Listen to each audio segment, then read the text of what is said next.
Assalamu alaikum, sister. Thank you for writing to our live session. As I understand your issue, you had a relationship in the past and you were supposed to get married, and you really trusted that guy, but unfortunately he did cheat on you. You stated he didn't leave you, but he was sexually attracted to other girls, and he used to reach out to women virtually. And you indicated that that break of trust left you paranoid. And rightfully so, right? Because when we're close to somebody and we're planning to, get married to them, that's a very serious thing. And trust, when it's broken, is very hard to get back, unfortunately. And to make matters worse, your father did the same thing with your mother. And then when you go on social media, you see men doing the same thing despite being married or having a wife or even children. You see men, possibly talking to other women, being flirtatious, saying things that are inappropriate, and so forth. So your current situation is that you are with somebody that, is a good Muslim, right? He seems to be a good brother. You state that he prays, and he's honest with you. He gives you access to his social media. He tries to reassure you.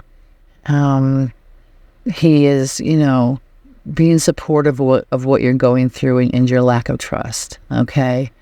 So the thing is that you feel that you may have PTSD due to, what you've been through in the past, as well as watching things go on between your parents. So with that said, sister, I, kindly advise that you do get counseling in your area on a regular basis, right? It may not be PTSD. I'm not really sure. I cannot, obviously I can't assess you.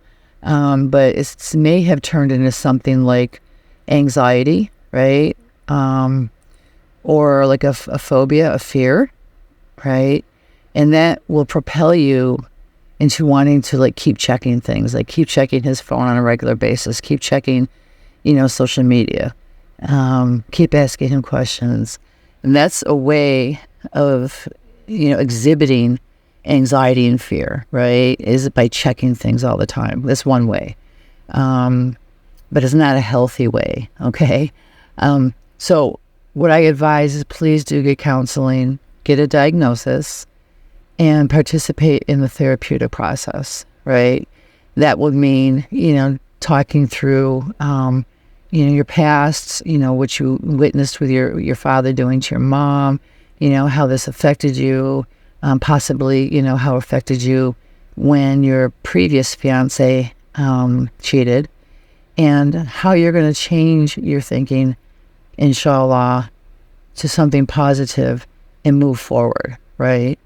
I know it seems really, scary to try to trust again, sister, but with the correct, therapeutic modality and intervention, a therapist can help you get to that point where you can begin to trust again and not fear being cheated on and not experiencing this severe anxiety, right?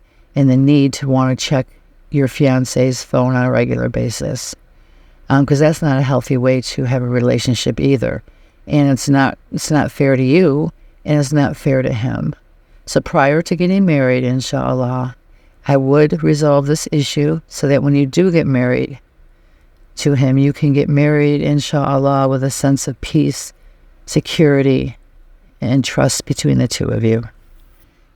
We wish you the best.